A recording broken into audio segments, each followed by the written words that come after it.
Welcome, everyone, to Bulls in a Barn podcast. I'm one of your hosts, Ryan Zimmerman. Adam Miller. Cassie Dew. Jonathan Albright. And Matt Schnebley. And welcome to episode 5 of Bulls in a Barn podcast, where, ironically, we're joined by Colby Ferguson, who it seems to be on every episode we've done so far. We like to talk about the organization he works for, Maryland Farm Bureau. So, Colby, welcome to the podcast. Appreciate you being here. Thank you. Colby, we always like to start our episodes out by asking our guests just a quick trivia question. And hopefully this one's pretty simple for you. So we'll see if you get this one right. Can you tell me in what year the State Department of Agriculture was created? You're talking about Maryland, I'm assuming? For Maryland, yes. That's a great question. I wouldn't have a clue. 1972. 72. Yep. That's the year I was born. And technically, if you look back, the State Department of Agriculture even goes as far back to relating to the College of Agriculture at the University of Maryland, starting as far back as 1856 when you look at MDA's website. So, little known fact that many of you may not know about, but that relationship between University of Maryland and College of Agriculture and State Department of Agriculture goes a long way. So, Colby, thank you for being here. Mm-hmm. Obviously, you know what we're going to be talking to you about today, legislative process, which is, as we learned, is pretty complicated. A lot of people like to think they know a lot about how the process works, but it's a little bit more complicated than what people like to believe. So can you just real quickly, while we get started, talk a little bit about your experience so far overall as the Government Relations Director for Maryland Farm Bureau, and what your experience has been like so far with the past 3 governors you've been working with, specifically relating to Maryland agriculture? Sure. Thanks, Ryan. So being in this position has been interesting. I came into it trying to move from doing fixing county problems to trying to fix state problems, and still haven't got them all fixed. So still got a lot to do. It's interesting to see the different governors. So I was when I first came in, it's on the tail end of Governor O'Malley's administration. It was very interesting to work through that administration, and then 8 years with the Hogan administration, which was a much different way of doing things, much more ag-friendly, I would say. And now we're into the brand new Moore administration. Really can't assess it other than to say that we have a very good selection for the Secretary of Ag. Somebody we've worked with for many years, that I've worked with personally for many years with Kevin Addix, and so it's really interesting to see the way this is going to go, because Governor Moore comes in with no political background, so we don't know what his political tendencies are or anything like that. So going to be interesting. Obviously, the legislative session's 3 months out of the year, and then you tackle regulation the rest of the time. So if you've got an ag-friendly governor, you hope that you get 9 months of normalcy and then 3 months of craziness. So we'll see what the next administration brings. So, yeah, going before we talk about Governor Westmore, because we obviously want to know as much as your opinion, at least, on what you think about his administration. Obviously, he's just gotten started, and we don't know a lot about how he's going to support agriculture. I know there's been some good conversation throughout the state that it seems that he's going to try and be similar to the way Hogan operated, where he's going to try and work with as many people as we possibly can. At least that's the opinions I've got. But tell me about what your thoughts are. Obviously, I know you personally like Kevin Addix as Secretary of Ag. I've had some people throw comments about Kevin as well. He's not a farmer, so is he truly going to represent what the farmers of Maryland need? What are your thoughts on that? Yeah, I've heard the same thing, asked the same questions. You know, he's not a farmer. We've always had somebody that was a farmer in that position over the years. And you know, should it be a full-time farmer or a working farmer in that position? And as you said, it started in 1972, so we haven't had a ton of them. We're not talking 100 years worth of secretaries of ag. So it did make sense, you know, when typically a governor's in place for 2 terms, and so you don't really turn over your secretaries of ag very often, and a lot of times you have guys that were there for many terms. You know, they've got 12, 15, 20 years worth of service. So we haven't had a lot of them. You also got to remember this governor is not a politician. So like I tell everybody, I think, you know, when you have a governor that's not a politician, maybe you need to have somebody that understands the political side for farming. And that's why I think Kevin could be really, really good at it, because he understands both agriculture and how politics work. What do you mean by when you say not a politician, though? Like, I guess my question is, was that? What's that mean? Yeah, because that could mean a lot of different things to all of us sitting around here, Right. and like maybe other people listening. Like, there's different terms of what you might think of as your typical everyday politician versus what I might think about. So, Yeah. I guess in your eyes, what do you consider as a politician? History. Does he have any political history? So he comes in, military, nonprofit, come out of the retired military into the nonprofit community, very successful in the nonprofit community, and then comes in as the governor. So he's never been a delegate. He's never been a senator. He's never been a county councilman. He's never been a county commissioner. He's never been mayor. So he has no political background, is what I call it. So he comes in with a very, very distinguished military background. From everything we're seeing so far, that's the way he's going to run his administration, is more like a military style, going to be very organized, but very inclusive. So I think he's a wild card. I think it's actually kind of refreshing to not come into it and just be like, oh my gosh, here we go. Yeah. You know, it's going to be interesting to see what we got to work with. Yeah. So, and in that sense, obviously, the organization you work for, regardless of who's in that position, regardless of who gets elected, which, in case of those of you not aware, obviously we just went through a recent election cycle. So you had mentioned the term, freshman 101, as you like to call it, going through basically a retraining process of the new legislators. So I guess talk a little bit about why, maybe you think we need people to continue advocating. I don't personally care if you want to advocate for Maryland Farm Bureau a little bit on here. That's totally fine. But just any of the organizations that are trying to lobby for Maryland agriculture in general.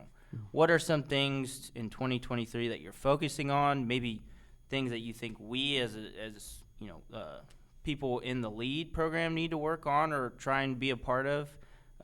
And what are things that you think are your top priorities right now that are really, it's grind time and we need to get these things done before the end of the session?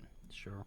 So a couple questions there that you came up with. So, my thought process is that, if anybody has worked within county government, that's very local politics. That's tends to be very nonpartisan in most cases, but in certain counties it's a little bit more. But as you move your way up the chain, so you move from your municipal or your local to your county to your state to the federal, the farther you get away from your constituency, the less engaged you end up being. So because you have the state, because we're at the state level, your constituents aren't in your backyard all the time. So you're not seeing them day to day when you're down in Annapolis. So a lot of times that's when you start to rely on the different voices, the different lobbyists, the dreaded L word. So you have your lobbyists down here working to try to gain, to gather the information. And what happens is that they still want to hear from their constituency, but you've only got a 90-day process, and they don't have time to take all 2,500 bills back and say, hey, how do you think this is going to work? So they really do rely on individuals and lobbyists in particular to make sure they get both sides of the coin, to make sure they understand it. So, that's what my job is to try to represent the farmers all across the entire state, to bring the Eastern Shore poultry industry and represent them, while at the same time bringing in Western Maryland to make sure that the dairy industry and the forestry industry is taken care of, and then Southern Maryland and around the state for our grain industry and value added even. So, it's a big umbrella, it's a big area to cover. And so when you say, what are our priorities? I'd always say my priority is to protect the Maryland farmer, first and foremost, to make sure that they have a solid voice and that they are being protected from additional laws and regulations and things like that could potentially put them out of business. So that's number one. That's always my first thing. Is I always tell everybody I'm a bill killer. It's a lot easier to kill a bill than it is to pass a bill. So Explain why is that? Give us a quick, and we'll try and talk a little bit more about, I guess, exactly get into the details of what goes on creating a bill as much as we can. It's a complicated process, but explain how I guess as simple terms as you can what the process of killing a bill is. Sure. So obviously, as you think about a bill, if you know how the sausage is made down here in Annapolis, a bill is introduced in a chamber, whether it be the Senate or the House, and then it goes to a committee, and everything happens in that specific committee, which is a very subsect of that group. So might be 11 legislators in the Senate, might be 21 legislators in the House, because you have more people in the House. And you just have to convince those individuals in that committee that this bill is no good, that this bill is bad, and this is how it's going to affect agriculture, and we either need to amend agriculture out of it, or we just need to kill the bill altogether. And if you can convince that committee, then the bill dies. If I have to pass a bill, then I have to convince that committee that this is a good bill, get them to vote it out in my limited time frame, then get all 141 or a majority of the 141 on the House to pass it. Then I got to do it all over again in the Senate to get that committee to pass it out, and get the full Senate to pass it, and then hope the governor won't veto it. So passing a bill in 90 days is an art amongst itself, unless it's a leadership bill that before it hits the start that it's going to pass. Yeah. Hey, Colby, Ryan had mentioned freshman legislators. So what are some of the biggest challenges with the constant turnover, which many folks see as a good thing, having turnover in the legislature? But what are some of the biggest challenges that you face trying to educate all of those freshman legislators on the ag issues?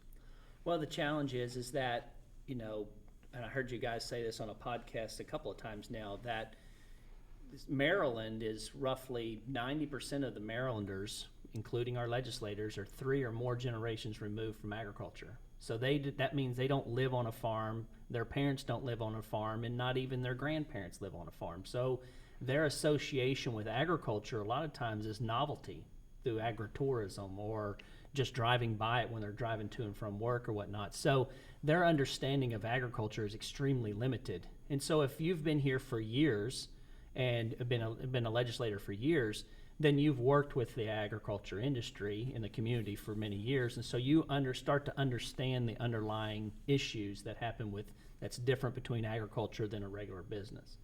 And so the challenge that you get is when you have new legislators come in, now you have to start educating them the difference between a farm and a Walmart, or a big business that has multiple lawyers that take care of them, whereas the farmer's trying to grow a crop and protect his farm from going out of business. So that's when I say about freshman legislators, it's great to have fresh faces down here and new ideas and new thoughts, but at the same time, you have to go back to reteaching the simple basics, the things that we take for granted because it's what we live. They have no idea because they've never been exposed to it. What was it you, and I can't remember if it was you that told the story. I think it was you that told the story about you were riding with legislators and they were pointing out into the cornfields, and they said, "Oh, look at that!" And it was a regular field that was planted for feed corn, essentially for livestock. but in their mind, it was sweet corn that they could go. I think that was the story you were telling about one time. It comes to the intricacies and challenges of just having the even basic knowledge of when they're driving around and knowing what's out there. Like, we're starting so simple with some of these folks, like you said, these freshman legislators who have obviously no clue. Do you think also, do we do a good enough job of reaching out to these either new legislators or current legislators now? Like, whether it's members, whether it's farmers right now, are we doing better, or have we been doing worse lately when it comes to, I guess, trying to keep Maryland agriculture advocacy in the forefront in general? I think we're in Maryland doing a lot better job. I think COVID, even though it was extremely bad, it was very detrimental to our economy and very, a lot of sick people, a lot of deaths in the state. But one thing for agriculture is it brought a better appreciation to those 90% that have never been on a farm. They had a better appreciation of the farmer. Yeah. Not maybe where their food came from, because they probably still don't know. They just knew it wasn't on the shelf anymore. And they had a better appreciation for what the farmer continued to do, that we hashtag still farming. We're not going to stop. COVID's not going to stop us. We're going to continue to provide your food. It might come in a different package, or it might be done in a different way, or you might have to come to our farm to buy it, but we're always going to have it. And that appreciation, I firmly have seen across the state, that the farmer, not the agriculture business per se, not the way that it's processed and how it's delivered and distributed, but the actual farmer that's growing our food probably has as high of a positivity rating as we've ever had. Wow. And so, to me, COVID if there was anything positive came out of it, it was that it was a greater appreciation of the farmer, and I think they're more willing to listen, and I think you see them going out to farms more often. They're going to farmers markets. They're going and doing agritourism, because they couldn't go inside and do the circus type stuff, and they couldn't go to the amusement parks, but the farmers were open, and the corn mazes were open, and the pumpkin patches were open. And that appreciation for open space and clean air and wholesome food, we can't just sit back and take that for granted. We have to continue that, and that's why we so need to continue more value-added agriculture and retaining ownership, because it allows the farmer to hold more money of the consumer dollars that way. What's value added, just in your terms? Because that, for some people listening that may not understand, I guess, fully appreciate that term. I think we've talked about it before, but in your eyes, what do you think value added is?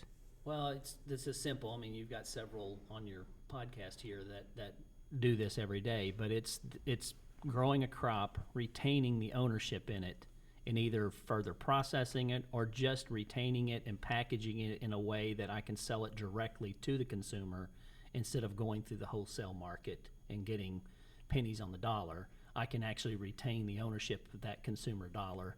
And so when I add value, whether it's a raw crop and I take grain and I turn it into beer, or if I just take vegetables and further process them into salads and things like that, something that would allow me to retain that ownership and add a little bit more value to it, instead of just selling it to the feed mill or selling it to the Port of Baltimore and whatnot.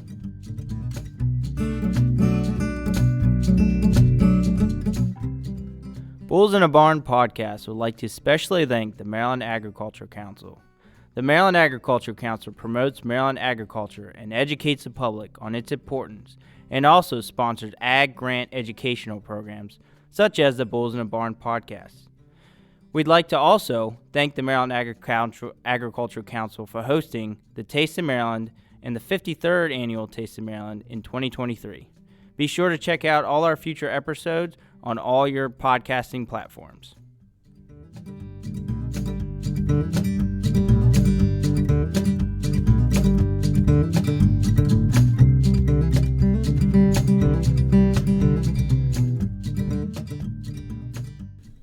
Welcome back, guys.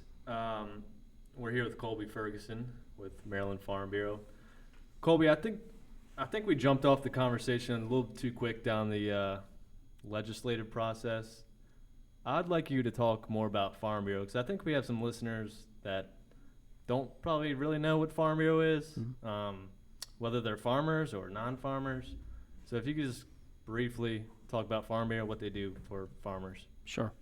So Farm Bureau is a grassroots organization. It's a nonprofit that it's member-driven. So it starts at the county level. Every county in the state of Maryland has a Farm Bureau, and then if you decide to be a member, you're a member of that county. You don't have to live in the county. You can live in Frederick and want to be a part of Montgomery County, but it doesn't matter. You can live in Pennsylvania and want to be a part of a Maryland Farm Bureau. We don't discriminate. We'll take anybody. But it's primarily for the Maryland farmers. We are an association that advocates for and protects the agriculture and preserves our rural way of life is our main motto. And so the thought is that by having it as a grassroots organization, that everything starts at the local level and works its way up, whether it be policy, whether it be advocacy, whatever it would be, then you're going to get everybody that's a member to be engaged. And so then it's not a top-down hierarchy that the president makes all the calls. No, the county, because the county members make up the state board that make up the state officers. They're all members of different counties. And then the state president makes up the American Farm Bureau Board of Directors. So the different 50 state presidents make up that board, but it all starts at the county level. And so, our main focus is legislative. That's probably what we were created for. And another focus is on the insurance side. That was another reason for the purpose of Farm Bureau, was to make sure farmers had insurance. And so if you go to other states, roughly 41, 42 other states, you'll find them to have an actual Farm Bureau insurance. We don't have that in Maryland. We actually partner with Nationwide Insurance, and so that's our partnership that we advocate for. And I'm a Nationwide Insurance member, and been for 26 years, and it gets me discounts with Farm Bureau, and being a Farm Bureau member gets me discounts with my Nationwide, and because I have a farm. And so that's kind of what Farm Bureau is designed to do, was to protect the farmer and preserve our rural way of life, and whether it be in urban or rural. Colby, what are some of the difficulties with having Farm Bureau members from the Western Maryland to the Eastern Shore? What are some of the difficulties and challenges you have with such a diverse group of people? It's probably not geographic. It's probably more commodity driven. So I'm a grain farmer, you're a vegetable farmer, you're organic, you're conventional. So there's a lot of push-pull within the food market. So as an umbrella organization, we cover everyone. We don't discriminate on types, on good. There is no good ag, bad ag. It's all agriculture. We're all producing food, fiber, and fuel for all the citizens of Maryland, for our neighbors, and for the world. And sometimes I think we get into the weeds too much and start to think about, we need to do this on the Eastern Shore because we start our season earlier. So a lot of times we get into a lot of regulations where, we can't start until March 1, but over here we can't start till March 16th. Well, it's not fair. If we have a good season, why can't we start spreading manure at this time or whatnot? So a lot of times we get into like little ticky-tack things, but really it comes down to probably just the commodity differences. When grain prices are high, the livestock guys don't like it because now our feed prices are high. But when feed prices are low, the grain guys are complaining because they're not getting enough for their grain. So it's that's why we really push diversity in the farm. Don't be a monoculture. Don't put all your eggs in one basket. Divide it out. Have multiple sources of income. So if you have a down year in one commodity, you can pick it up on another commodity. That also, just to piggyback on that, as a dairy farmer, the big fight over what is milk. Mm-hmm. Almond milk, soy milk. Almonds and soy are agricultural products, so it's a fine line that must be walked there, and we see that on the legislative level. I'm sure you do too. Yeah, that's a prime example of one that you've got a labeling issue. I think you had that on your last podcast, was labeling, what is proper labeled and what's not. What's wild is that we're fighting over two agriculture commodities, and what should it be labeled? Should it be labeled milk or not milk? Almond milk doesn't come from a mammary gland, so how can it be called milk? But it's still an agricultural crop. It's producing a drink, so it's like, should it be called a drink versus milk? And so we get in these semantics a lot of times. And honestly, if all the industries were very, very strong and solid, I don't think anybody would have any problems. But it's when the industry that's being encroached upon within its names and things like that are also struggling at the same time, like the dairy industry was. It was like, okay, just can you quit beating me over the head? You give me low milk prices. People are moving away from drinking milk and drinking sports drinks and things like that. And now we have these alternatives coming in that are trying to take advantage of the name that we've built for years and years and years. And that's where you had the push-pull come in, particularly with milk and the dairy farmers, is like they just felt like they were backed against a wall and everybody was taken from them. How about like non-traditional agriculture products such as plant-based meat, plant-based seafood, and like cell culture meat? So how do you think? Yeah, that's This an type of sense. that's an extremely good one there. The plant-based products, the plant-based alternatives, I can get into that as an agricultural activity, as an agricultural crop, because you're just basically taking a plant-based diet, and for those that choose to be vegans or choose to be vegetarians, it gives them alternatives and gives them other options. I shouldn't be forced to make that my diet, which then we have that push-pull down here that people say, try to dictate that everybody should be a vegan or everybody should be meatless Mondays or whatnot. That should be a choice, not a mandate.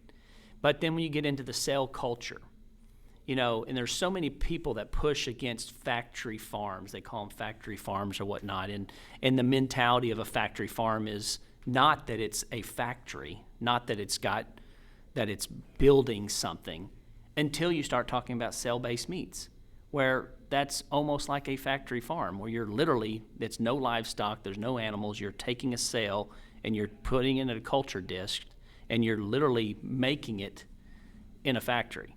So, but we're okay with that, because that's not factory farm, even though it's literally in a factory. So it's the whole lingo that we put together sometimes that really it's not accurate. So on those kinds of things, it's tough. It's tough to be down here because the livestock producer in me thinks that's terrible, that we are now going to go away from the animal husbandry and growing the animal and producing the wholesome meat, and instead we're going to make it in a petri dish. And I would never eat the petri dish, because I don't want to eat anything grown in a petri dish. I wouldn't want to eat E. coli. I wouldn't want to eat salmonella. I don't really want bacteria. So why would I eat a petri dish? But that's just me. Is that something that legislation would ever touch one way or the other? It's been tried. It hasn't really gone anywhere.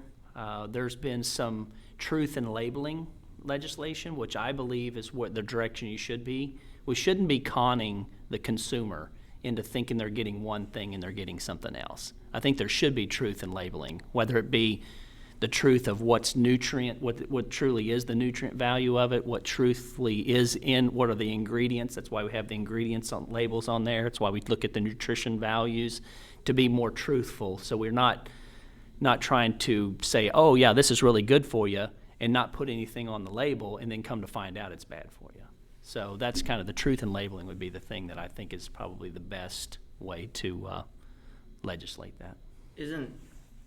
Right, you brought up a point though that a lot of people talk about. What is the truth though, I guess, when it comes to labeling certain things, because some people might interpret what they consider the truth about what a label should be versus others, and maybe it's because of certain environmental factors, or maybe it has to do with the fact that it bends the truth a little bit about how that food is processed or how it's made. I guess the challenge is we're also being told a lot of different things. I don't know if you saw like the recent USDA or I believe it was either USDA or FDA graphic where they dropped the recommendation of the amount of ground beef you should consume, milk products, different dairy products, increased.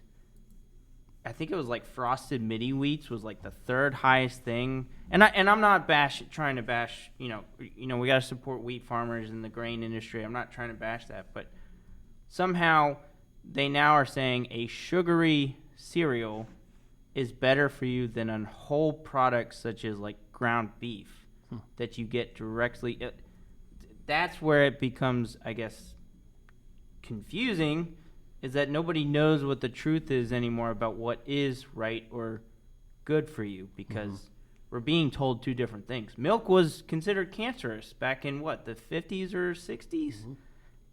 It just, I guess that's what is becoming, has always been a problem and continues to be a problem, is what is the truth when it comes to food, and who should be actually telling the truth? Obviously we think it's farmers, but Right. how do you, I guess, get around that? Well, I mean, What I think you're looking for is the food comparison chart. Yes, yeah, it was the food. So what were the top ones on that? There was a bunch of, I mean, it got people really, really upset when they saw it. And ground beef, I'm almost certain, was at the very bottom. Give me a second, I'll find it. Yeah, that's fine. But it was almost like the exact opposite of what you would think of a lot of the diets they're recommending now, which is like, I've seen some people go on whole carnivore diets in order to lose weight, and there's actually research and data that shows that's very beneficial for you and that we should actually be consuming more meat. And then you go into the whole argument of regenerative agriculture and how good it actually is for the environment, because a lot of times when you raise livestock on the land, you're actually creating a carbon neutral environment based off the cycle they go through as four stomach animals. yeah. Yeah. So it's just kind of one of those things where it bothers me that people are always trying to figure out what is right and what's good and what does this label mean, but nobody actually has a clue, because as soon as they think they figured out, somebody changes the game. And we're just we're toying with people's health at that point and what is actually good for you. I don't know if you have other thoughts on that, but I think that's been, and then you get into politics, and then the legislators start playing that game too, because I don't want to say there's some big lobbying company who's paying them off to do that, but probably at some point in time, probably more at the federal level, but maybe even the state level. I don't know. You've been around it more than we have, and I think that's where sometimes lobbying groups get a bad rap too, is that who's taking care of who behind the scenes. Yeah, I mean, you said a mouthful there, so I have a problem with that. Trying to figure out where to start here, but the biggest thing is I think ultimately we need to be better, more educated consumers. I think that's first and foremost. And if we allow the media to tell us what's good and bad for us, or the government to tell us what's good and bad for us, then we're probably not doing a good job for ourselves. And so we're probably not getting the full truth. There's always this side and that side, and somewhere in the middle is probably is accurate. And so that's why I always say critical thinking.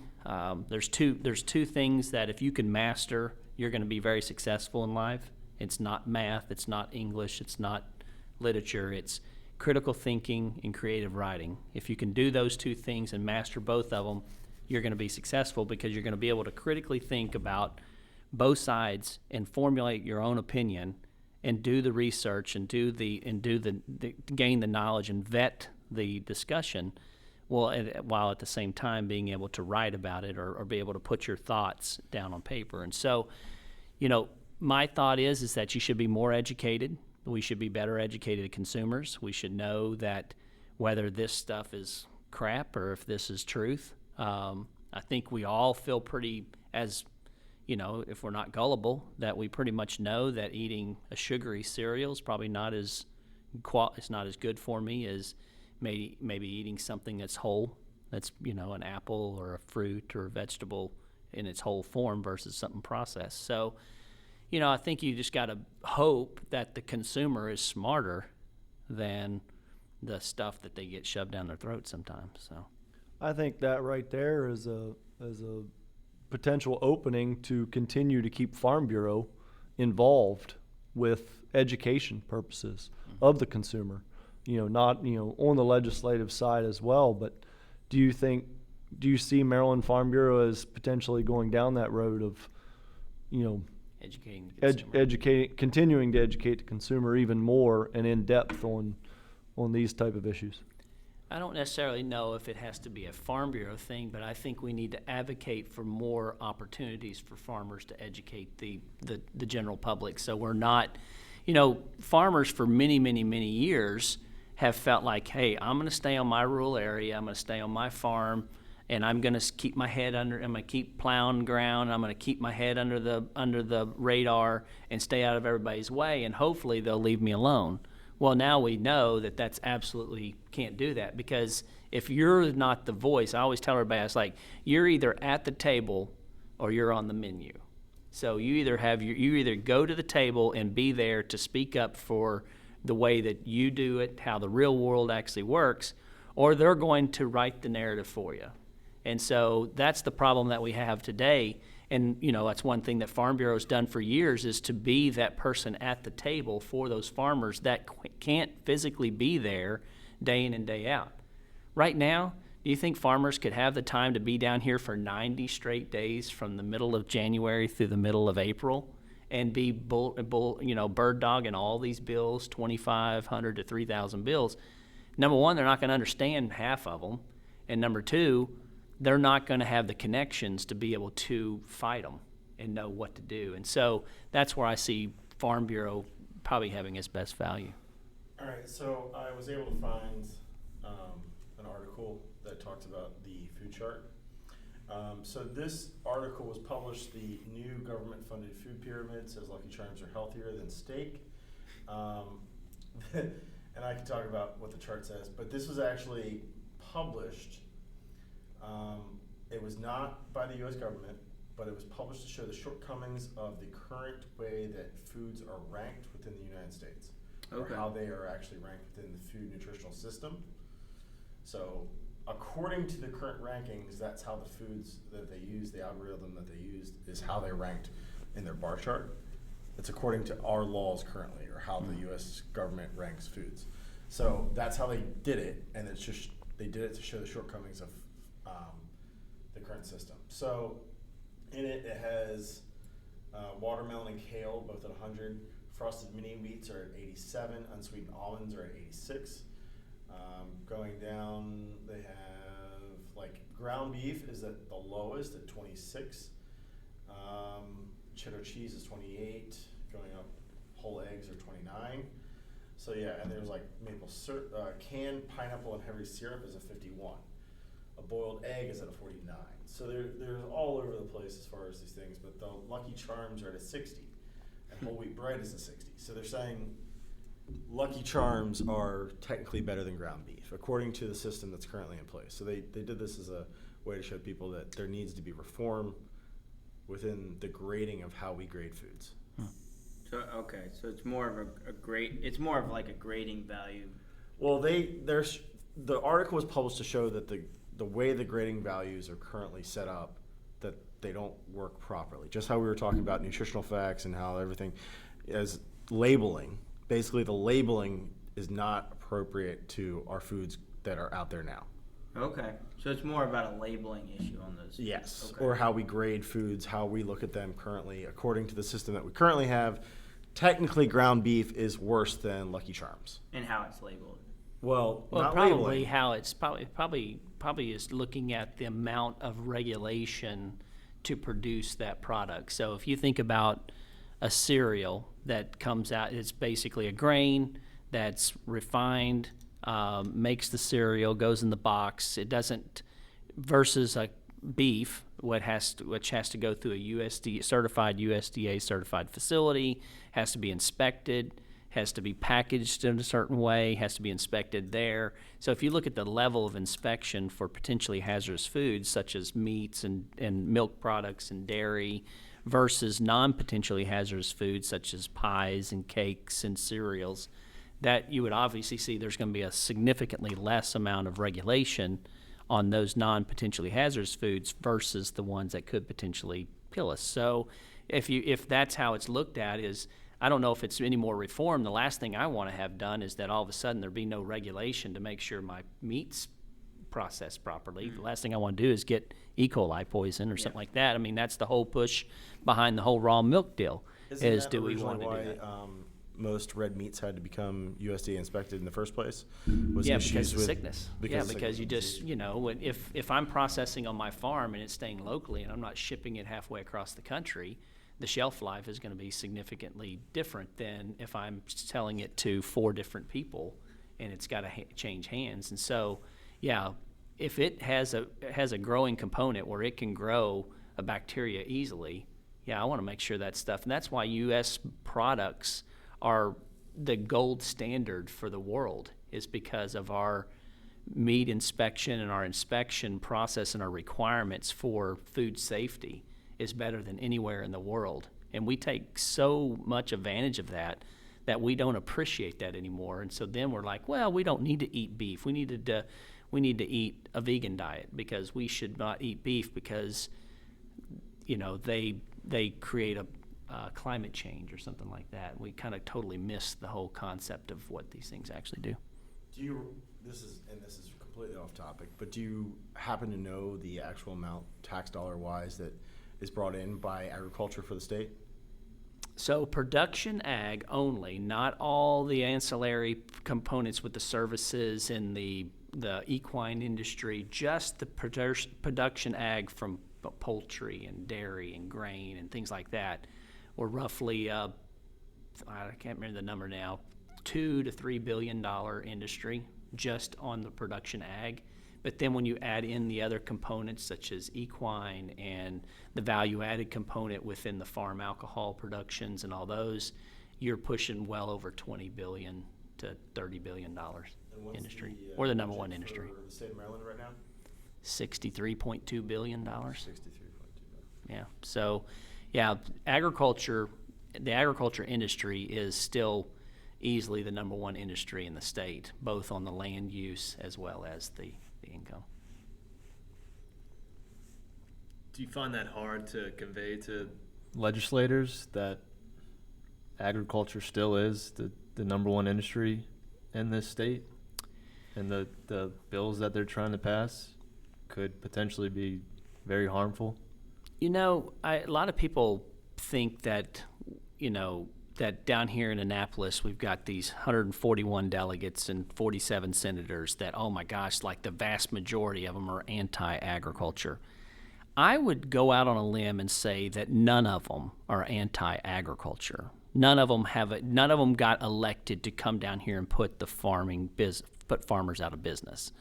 I do believe that they have certain things that they want to see as a different type of agriculture. So maybe they have a preference on organic, or they have a preference on no pesticide use or anything like that. And so they come down and want to push those narratives. But I've never heard any of them say, man, I wish we could get rid of every farmer in the state of Maryland because they're bad for us. No one will say that. I mean, obviously we would starve to death. So that's where I think the minutia comes in, is that there are types of agricultural practices that some of them have issues with. And I think when we come down here and we work with them, and we show them that, hey, this is not going to be good for the farmer, then we see lots of exemptions, or we see the bills go away. And so everybody says, oh man, you're doing such a great job down here because you kill all the bad bills. Well, now all we do is just really explain what this bill really will do and how it will negatively impact the farmer. And they get it. And they're like, you're not going to get the majority of the legislature down here to really want to put the farmer out of business. And that's, I can say that I'm doing all that work myself, but that's not true. They're good people down here. They're all citizens. We're all the same. We all could be delegates and senators if we wanted to, and we're all in the same box here. Colby, are there any groups that are harder to work with when it comes to ag? Like, I'm just going to use them as an example, and I'm not specifically calling them out, but PETA, right? Like, are they harder to work with if you're trying to get a bill through about animal, like, activists or animal rights when it comes to livestock? I'm saying you're not talking the. I'm using them as an people example eating for tasty you. animals. Yes, yes, yes. No, so I would couch them into environmental special interest groups are the ones that probably push the most of the bills that we oppose. That probably push the narrative to more extremes, trying to be very single-minded on, this or that, whether it be ban all pesticides or get rid of the poultry industry or whatever, tax the poultry industry. And a lot of times, so I would target those. Everybody's like, oh, the special interest groups. Well, guess what? Farm Bureau is a special interest group too. Yeah. We're an NGO. We're a non-government organization, just like all these other groups are. So I can't sit there and throw them under the bus when I represent the same thing. So, but I would say that they couch into those. So, are they difficult to work with? Actually, some of them I have lots of friends within those groups, and they have a purpose. They have people that donate money to their cause, and so if they don't do those types of bills, they're not going to get donations. And so that we still work together and we try to come to the same page on certain bills, but ultimately there's bills that we can't support, and they know that and we know that, and I don't hold any personal grudges against anybody down here. I think we just come at it from different directions sometimes. When you're looking at working with other ag organizations within the state of Maryland, when it comes to advocating for either passing or killing a bill, or just in general trying to create, we'll go with a prime example, Maryland Ag Education. Mm-hmm. Are we doing a good enough job of collaborating well enough together? Is there things we need to work on better in your eyes? Again, another loaded questions, but it's things that it's part of the reason why we started this podcast and believe in it, is that we think there's some areas where we're doing great, but we're probably missing pieces, or we're not just having simple conversations like this about the issues in the first place. And it seems like there's a lot of times, at least, and maybe I'm naive by saying this, we're more divided than we are united when it comes to fighting these causes. What are your thoughts on that? Yeah, I mean, obviously there's multiple agriculture associations. You have the Maryland Grain Producers, or you have the Maryland Dairy Industry Association. You have, the different components that are down here, the Nursery and Landscape and Greenhouse Associations. And so they'll have either a lobbyist working for them or an executive director. And so what I have found, especially where I find that Farm Bureau, as I always, and a previous employee couched this, and I've used it ever since, but we're an umbrella organization. We cover all of agriculture. And so where I have found that Farm Bureau has done its best work over the last couple of years is when we stand up those segments of agriculture that don't have an association, that don't come down here. Urban agriculture, prime example. They don't have a lobbyist. There's no urban agriculture lobbyist. There's no urban agriculture association. There's Baltimore County, Baltimore City has some associations, and Prince George's County has some associations, but they're not cohesive and they don't work together. And you have Future Harvest CASA, but it's not really a lobbying organization. It's more of an education tool. And so where I've found that we are doing our best work is when we are representing those that don't have somebody representing them in the agriculture community. So I don't need to do Lindsey Thompson's job at the Maryland Grain Producers or the Maryland Pork Producers, and I certainly don't need to do Grayson Middleton or Holly Porter's job for Delmarva Chicken Association. I still work with them, and I still advocate to help them with bills they need to be passed or to kill. But it's the farmer chippies of the world that that's not being represented by anybody, and that's why he came to Farm Bureau, because he's like, hey, I need somebody to help me here. And so the more, and everybody's like, why are you putting so much time into the urban agriculture? They're not the lion's share of the membership and everything. I was like, yeah, but they need our help. They need our help as much as the dairy farmers do and all that. And so to me, that's where I think Farm Bureau can continue to grow, is to find those segments of the agriculture industry in Maryland that don't have a very good voice and be the one for them. So, Colby, you talk a lot about traditional agriculture sectors, for example, grains, dairy, beef. So I just wonder, many people, at least I heard, some people actually are really against aquaculture. I consider aquaculture is an agriculture sector. One of my colleagues, Don Webster, always think aquaculture is agriculture underwater. So I just like to know your opinion about that. Yeah, I agree with you. So, and I'm glad you brought it up since you're the seafood lady. So, my feeling of it is, and I sit on the Aquaculture Coordinating Council, one of the numerous committees and councils that I'm on, but we were brought in, Farm Bureau was brought in to specifically have a seat at that table because aquaculture, oyster aquaculture in particular, is farming. It is an agricultural practice. I mean, you're literally farming the oysters. You start them, you start on spat on shell, you then go out and you harvest them, you cultivate the bags, you do your sorting, and you're growing those oysters, whether it be on the floor of the bay, or you put them in the cages. And so, that was another industry that has little to no representation. And so there was another place that Farm Bureau got in the game and said, hey, oyster aquaculture, cultivated aquaculture, needs to be represented, not just the commercial watermen. The commercial watermen have been doing it, they're doing wild caught and all that kind of stuff, but we're not taking care of those that are wanting to farm the water, because it does two things. One, it produces a very tasty product that is very valuable, but it's also cleaning up the bay. It's also cleaning out our nitrogen and things like that. So it's doing a twofer for us. It's helping our bay while at the same time producing food. So yeah, I totally agree with you, the aquaculture. Now, we tried some other tilapia and things like that. Those were kind of flashes in the pan. I think they're not really good around here just because of our environment. But, doing oyster aquaculture, we found that to be very valuable.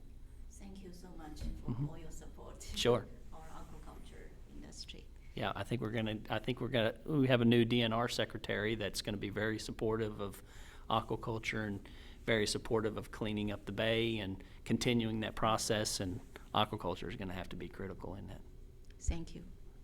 Colby, where do you think Maryland agriculture will be in the next 10 to 20 years? Oh my goodness. We kind of asked that to just about every guest that we have on. We've heard many different answers. Yeah. And excited to hear about what you might. What I hope and what I think are probably two different things.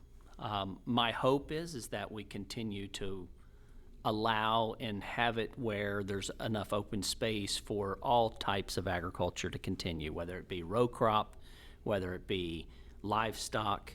What I'm worried about, I don't see our population decreasing anytime soon. If anything, it's probably going to increase, particularly when I start to look at different sections of the state. Let's take Southern Maryland, for instance. It's a peninsula. That section is scheduled to develop. That's where the population density is going to continue to grow. So those counties in Southern Maryland are going to find it more and more and more difficult to continue to farm that open space, because it's going to be shrinking and shrinking. One thing, we can make more water, we can make more food, we can make more people, but the one thing we can't make more of is land. When we run out of land, we're done. And so that's my worry is as our population density grows, the fringes, the Western Marylands, the Eastern Shores, are probably going to be okay because there's enough open space and they've got enough restrictions on their population growth that it's probably not going to get too bad over there. But in the core of the state of Maryland, in the central Maryland, the Howard County, Montgomery County, and southern Maryland area, I really worry about that area because I think what's going to end up happening is, and you're already seeing it, is the successful businesses, the successful farms are the ones that are retaining ownership in their product and selling it directly. It's the ice cream shops. It's the dairies that are doing their own creameries. It's the vegetable producers that are putting in their own on-farm markets and selling directly to the consumer. Those are the ones that are going to be successful. The traditional farmer that just basically plants 500 acres of corn and soybeans and maybe plants some wheat or barley in the fall, I don't know if there's going to be enough value in their crop, in a commodity crop that has become a world-priced crop. I don't know if with the regulation and the pressure for their land, if they'll continue to be successful unless they're basically doing it. There's two types of farmers, and I wanted to make sure I brought this out. There's two types of farmers in all of agriculture. They're not D's and R's. They're not races or anything like that. There is either farming for money or you're farming with money.